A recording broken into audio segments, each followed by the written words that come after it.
The button element is that element that draws the attention of your visitor and a call to action. So let's bring in a button and make this a true call to action block. I'll go to add elements and grab my button and I'll drop it in the place where I want it to appear. To interact with it, select the button, and the first thing we can do is to change the text. Like most text elements within the builder, select the text and type your own text. You have control then for the text over the typography, the font, the size, and letter spacing. While we are busy with styling, let's have a look at the colors.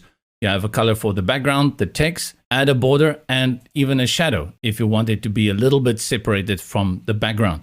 That's also cool if you're working with hover effect. So for a background, it's always good to have a little bit of a difference for the hover so that when people interact with it, it really gives them that visual indication that this is a clickable element. Next to the colors, here are all the links that you can add to the button. Many other elements and containers within the builder contain the same link functions. The button is just that pre-styled kind of element where you know this is a button and you don't have to do your own styling and setup. But just remember that all these links, you can get it in a column, you can get it in an icon, and you can even get it in text. Same goes for images and a few other elements.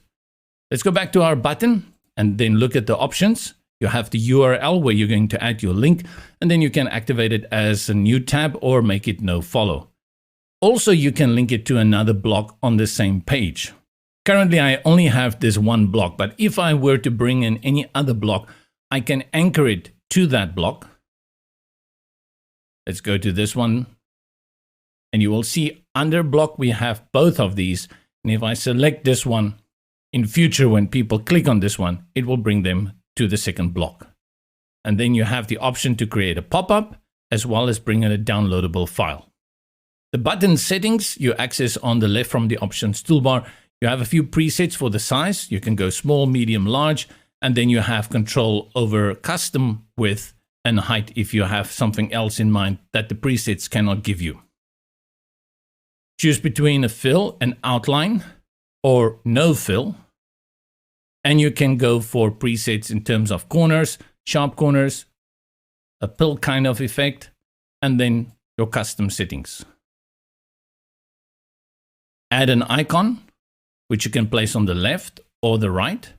And you can also change the size of the icons with a custom size setting, as well as the spacing between the text and the icon. And the icon naturally brings from the library. You can choose between outlined icons or glyphs. Align to the right, left, or center, and from the settings you have styling as well as effects.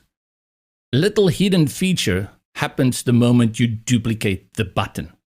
Duplicating the button puts two buttons adjacent to each other. This makes it very easy to create multiple buttons inline adjacent to each other. If though you wanted two buttons, but you wanted them on top of each other and not adjacent, you simply click and hold on the button that you want to move and drag it out of the inline into a new area. As always, let's go have a look at how this will work on a tablet. Interact with the button, and you see that you still have a few settings in terms of size, typography, as well as the alignment, which allows you to make sure that this button will display properly on the various devices.